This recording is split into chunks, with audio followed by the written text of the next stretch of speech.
Today we're actually celebrating 2 opening receptions. One is for the show you can see around you, which is Future Past Presents, the 2025 New Harmony Contemporary Print Exchange. If you haven't had a chance yet, I recommend you go into the BG project space, which is right through that door to your right. That is the Residence 9 show for the New Harmony Play Project.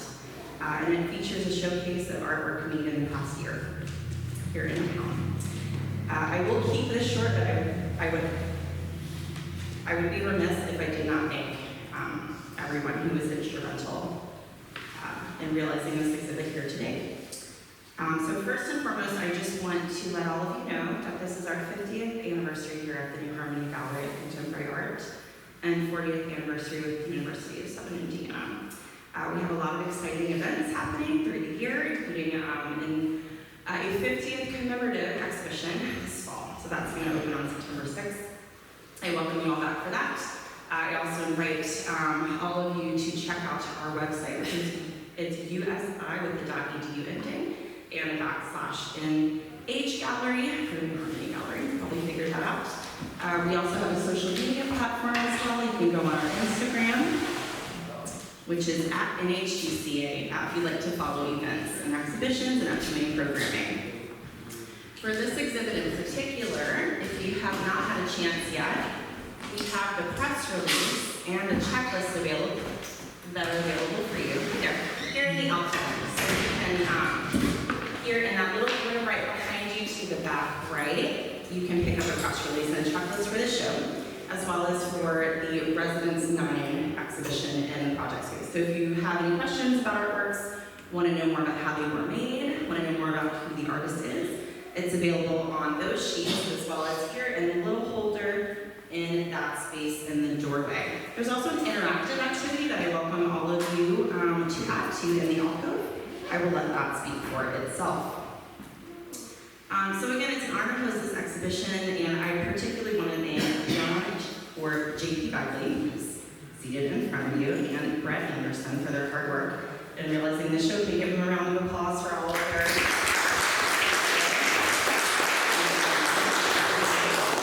In today's conversation, we will be hearing about the impact of printmaking as a medium, hopefully a little bit about the gallery's origins as well as a space for making prints.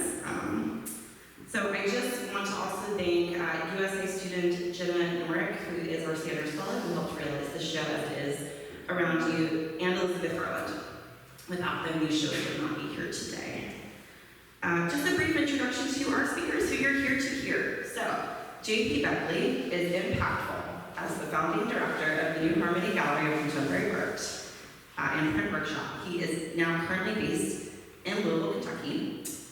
He's a print artist who has inspired and encouraged the contemporary art of printmaking in the region, in the nation, and around the world.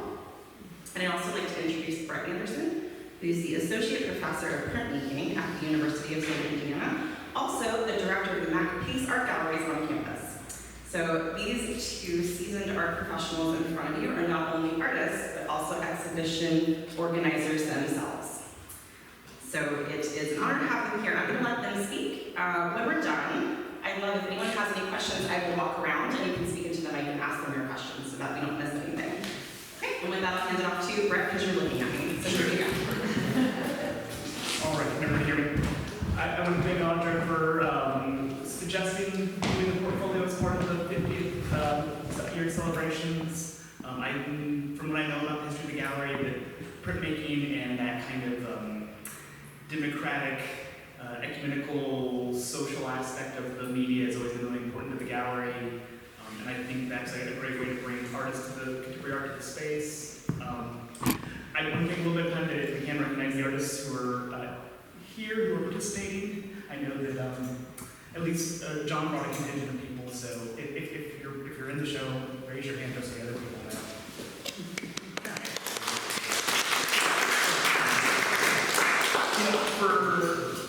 I think this is the 3rd time I've helped kind of organize a print exchange portfolio exhibition here at the gallery. For me, organizing these is always fun and very much a selfish act.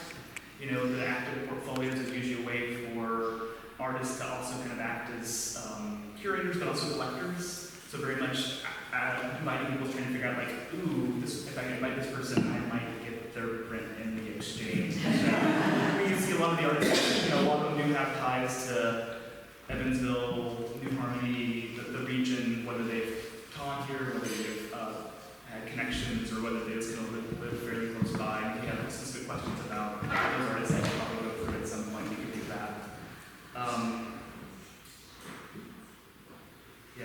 I have some questions for John, not too many, but when I was getting ready for this show, Kurt Begley brought his prints to me, and he had this long list of information to come along with it. But one thing he kind of actually talked about when he was in my office was that back when he was assistant director, I won't say when, I'll let him say that, he was known as Harmony Jr., and John was well known in the community as Art Harmony. And I thought I would say, asking him what the origins of that name are here in front of all of you guys. You always need an alias. Very much so. But, so any other, is it just kind of a, Well, is it more talking to how small and how close the community is in your New Harmony, or just how much about town you were when you were here as director? yes, well, harmony is a great word, and Harmony was the first place that the rabbi community was. Then they came to New Harmony, and then they went back to economy. So, and art, you can get enough art. When you're in a restaurant and you give them your name and you say art, there's very little. If you say John, 6 of us jump up, but not art. So you're willing to share that name with Kurt on some level? He was here to meet you. What else do I want to point out? I know John has a lot of other things to talk about. I will say out loud that I know that the prints that are up right now, this #1 of each edition, is becoming part of the University's permanent collection at University of Southern Indiana. The edition numbers 6 through 15 have been distributed to the other artists, so each artist who's participating is getting 10 prints back. The prints 2, 3, 4, and 5, I believe, are donations that have been given to the gallery itself, meaning that I believe Audra is selling those to the public as a way to raise money for programming for the gallery. So the next 50 years. Yeah. So make sure that if there's work that you're interested in, you can talk to Audra about how that's being handled, and look at the work if you want to purchase something for sale. And I think we also talked about perhaps if you want to buy the whole suite, we could arrange that at some sort of discount from the per piece price, but you would get 36 pieces. Yeah, very much so. And the telephone page, right? I don't have a whole lot more on that. I know that you said you've been working on some statements and thoughts. When I came to New Harmony in 1975, in the summer, it was historic New Harmony had just really begun its restoration, renovation, historic tours of the community. And during that first phase, they purchased a number of harmonious buildings that are now on the tour.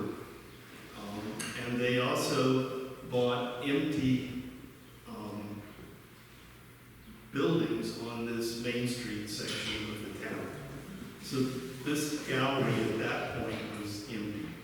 It had been Begley, Florida, NHGCA. And Mrs. Begley still lived here now. Anyway, the New Harmony, Historic New Harmony had a New Harmony Commission. Herman Wells, who was the Chancellor of IU, had told a number of the faculty that there were interesting things going on in New Harmony, and that if they had ideas or suggestions, perhaps they should send people down. And as I was completing my degree, I had spent an apprenticeship at a press in Chicago, Illinois, Jack Lemon's Landfall Press, where I worked with other printmakers, and we auditioned work for artists that galleries or individual artists. So we had a chance to work with some really wonderful people, and I got to print for a lot of people. And I had, when I had graduated from my undergraduate, I decided that, gee, I was a printmaker, but I didn't have a print shop. Whoops. You know. So I made it my goal for graduate school to build a press, to gather lithostones, to find all the stuff you needed to have a print shop. So by the time I was finishing, I had everything I needed to set up a shop. And the model of Jack Lemmon and Landfall Press, I'd been an undergraduate at New Mexico, and Tamron Press started by Garrow Entries and Dean Adams, Clinton Adams, and June in Albuquerque and in LA. And so I knew the model of print workshops. So I thought, I'm not ready to teach. I want to do a workshop. And so I came and talked to the folks here at Historic New Harmony. And I brought a portfolio, and I laid out original prints. Everybody thought, well, that's nice. You mean you do a watercolor and then you take it to the printer and the printer prints? No, that's not an original print. You know, these are drawn by the artist, printed by hand usually, and they're unique works of art. They're not reproductions. Well, that's nice.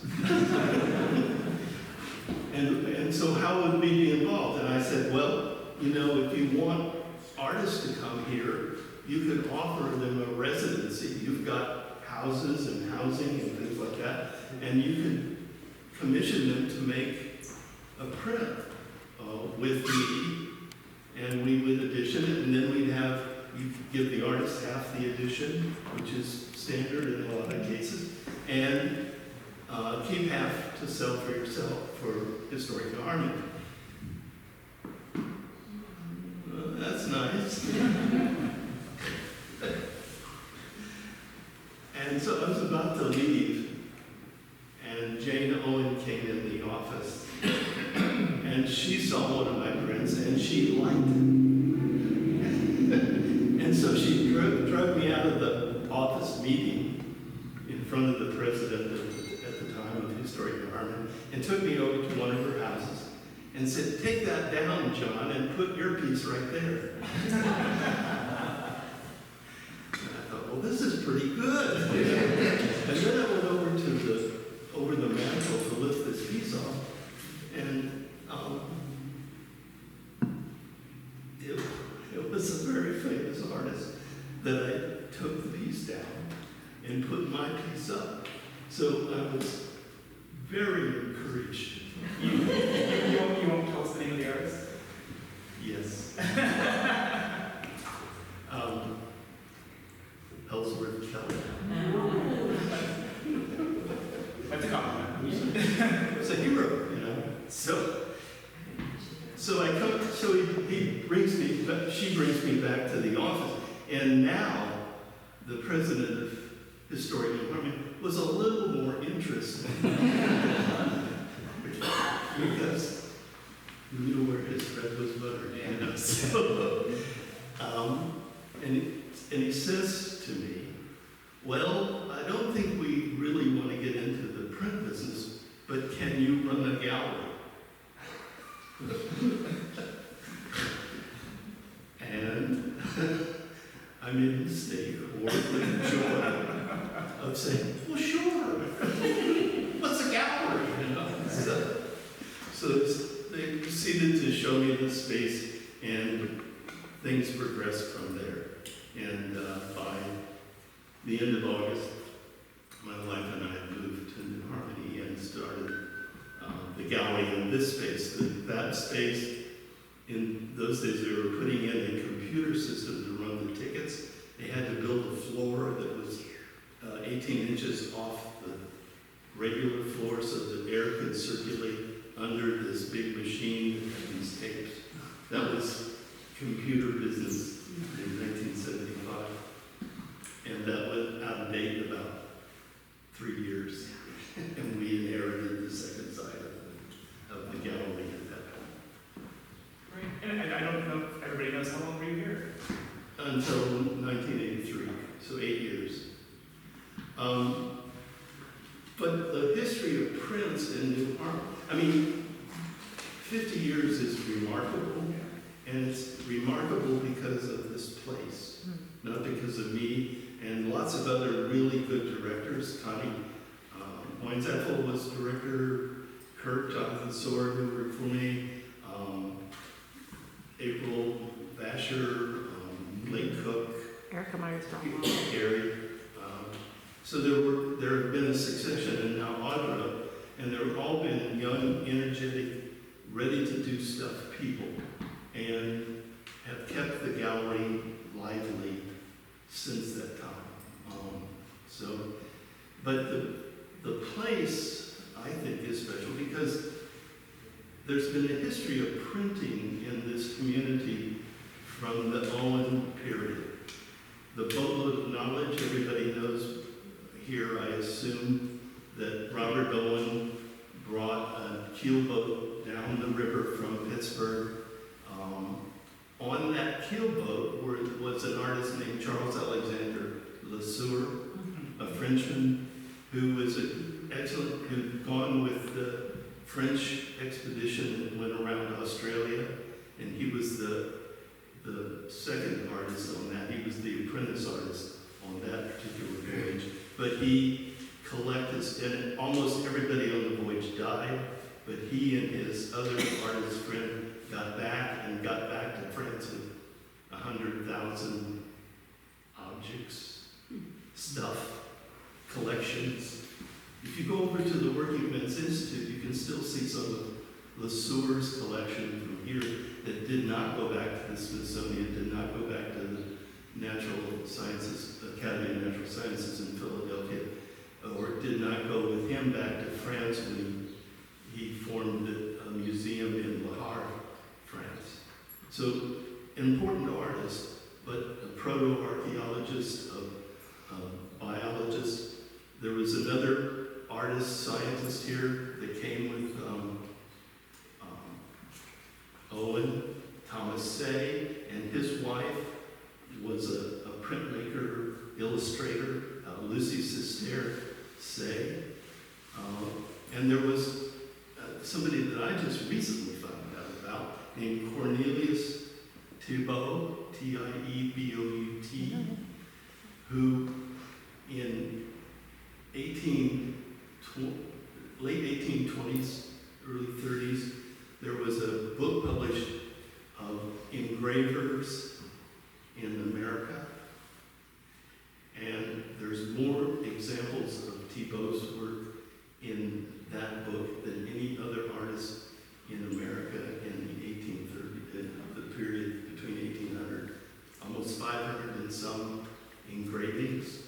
So the history of printmaking in New Harmony goes back to its early days.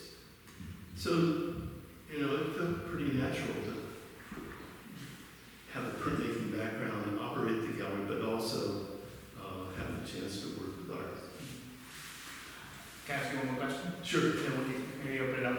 I know that, Roger asked me this, but while you were working here, how many print projects did you kind of run, organize?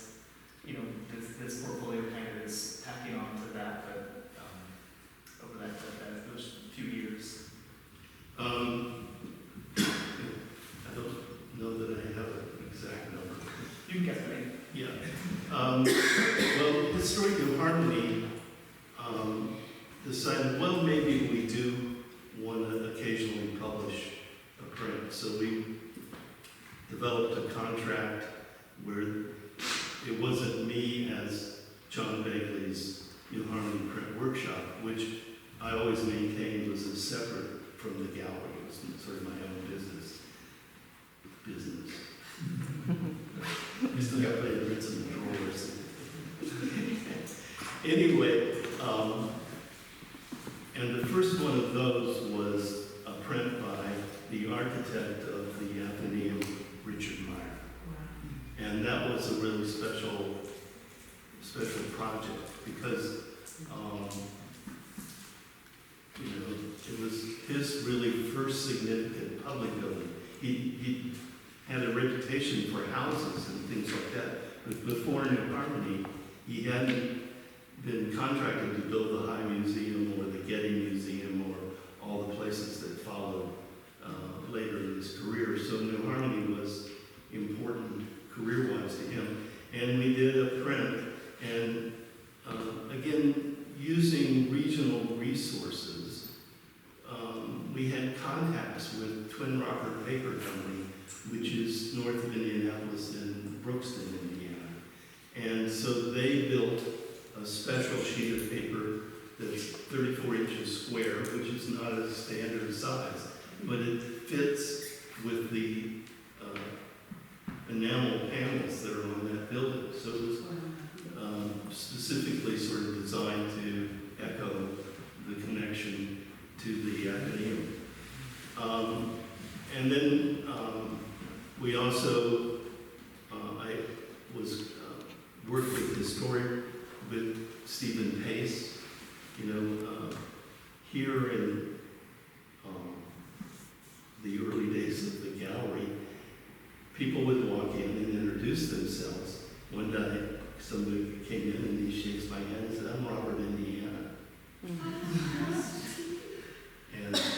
And then another day, about afternoon, about 5 o'clock, I'm telling too many stories. Alfred Wilkie, who had been chair at the University of Louisville and had left Louisville to go to Iowa. And if you know anything about printmaking, the University of Iowa is really important because that was, Lazansky was this European that came and established right after the war, which was when art departments happened in universities. It wasn't until then that there were many studio art departments. They were art history, perhaps, but not studio. But anyway, Ofer came roaring up in a BMW, and he did a U right there, and sort of like this. And he jumps in the door, and he starts doing this.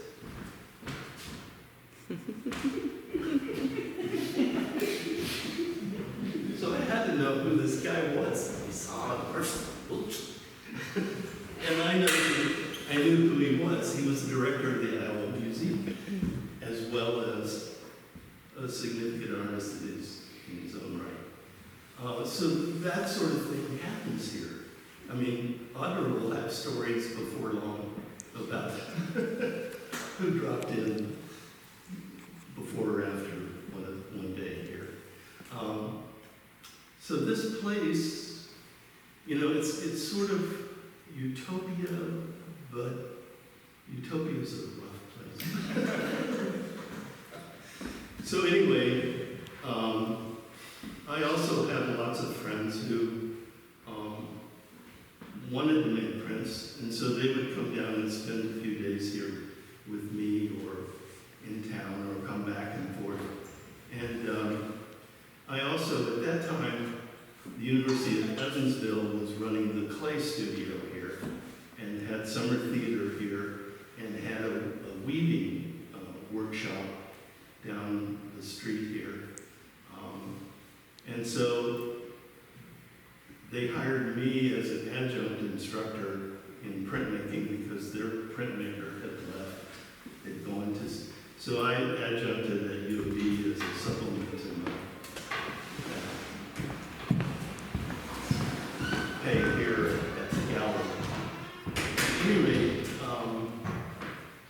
with that, several people came to work in the workshop as well, like Barry Klingman, who's a printmaker at Baylor, Bill Worrell, who let me know that I didn't invite him to be in this. But there are too many people to invite. It wasn't a really full room. But anyway, and we've got other ideas about Bill, so we can figure it out. So I'd say I worked with 40, 45 artists over the term. Daryl Hallbrooks is another faculty. He's from Evansville, but he teaches at Eastern, or taught, and he's retired. Almost all my printmaking buddies are now retired. But that's okay. They're still making prints. And then, one more thing. Of course. I think Connie did the first Print exchange. print exchange. We had one in the 90s and two since 2000, but I'm not sure when the first one was. But printmaking has continued thanks to your good work and the exchanges and what's going on there. So hopefully people continue. And then I noticed there's a risograph over here, which is the latest in terms of popular print media among, particularly among young zine makers. I've noticed that there's been a real boom in risographs, which are like mimeograph stencil prints. I mean, it's an old technology reinvented from today. So we shall see. Well, John, I do want to thanks for being a part of this. I know when that you being included in the portfolio and being included part of the organization was a big goal for me to do this again. It's been fun, and I'm really amazed at the work that's on the walls. And most of the invitees are your work. There's several Kentuckians among us here, but take this opportunity to open up to questions. I won't answer. I would appreciate if you could tell us a little bit more about the show and the artists and Sure. how they came together. I know you alluded to it in bits and pieces, but the show is remarkable. The diversity, we don't often see that type of diversity happen in one piece by so many different people. Are there common themes, or is it a social network? A little bit of that. I think that when John and I were talking, I think we started to think about a list of people that we might want to invite.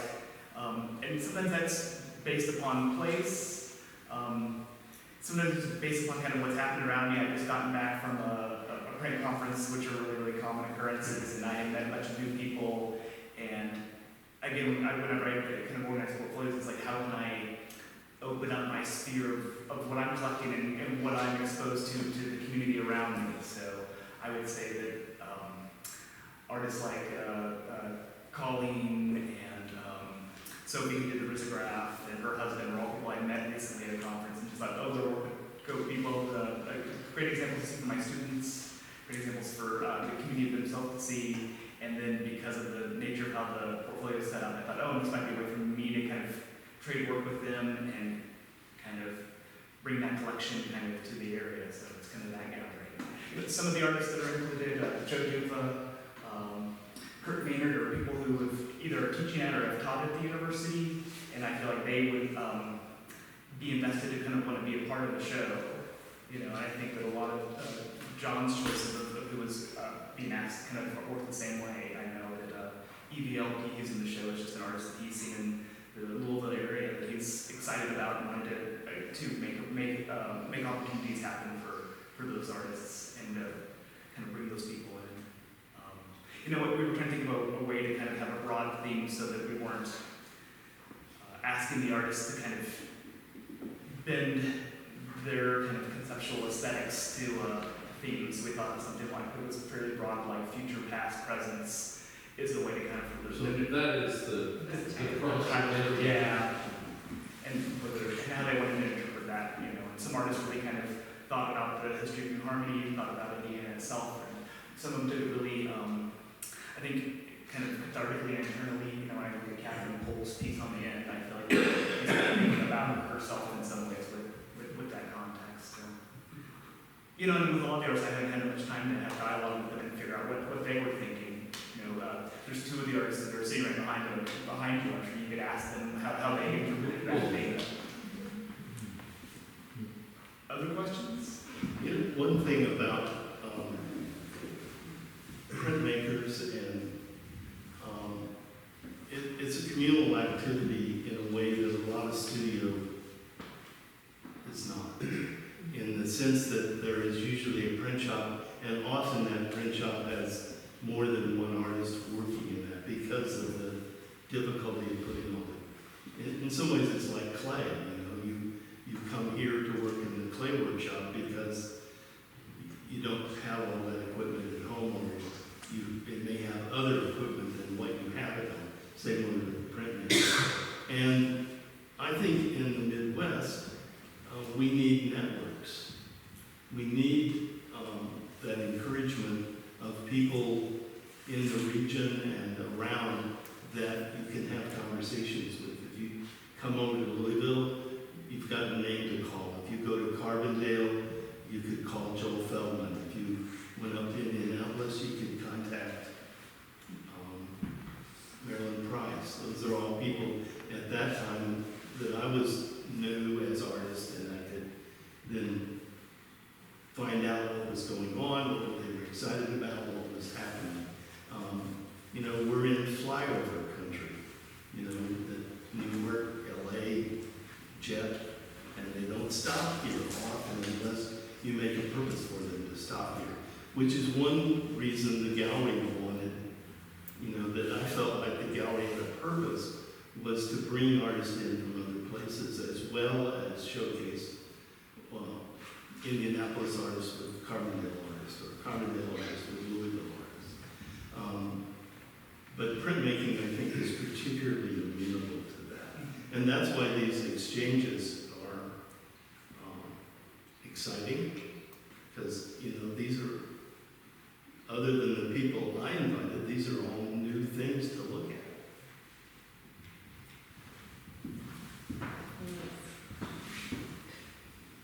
I just wanted to add that you'll see on the press release that we have artists here from over 8 states. So thank you.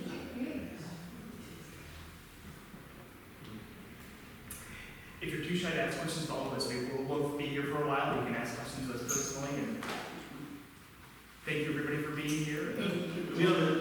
They held up their hands, but that's Phil Pye. Oh, yes. Whose friend's here. And John Weitzel, whose friend is over there. Burn your eyes out. And just jump. It's like it's electrified. Cynthia's piece is back there, the third from the right-hand side. And Kurt is over there too. And Deborah's. Right next to you. Yeah, and Brett's is straight up. Or are we third? Thank you very much for coming. Junior and senior are right there. Junior and senior, there you go. I didn't need to put you next to each other, actually. That was unintentional. I hope you all stay around, and please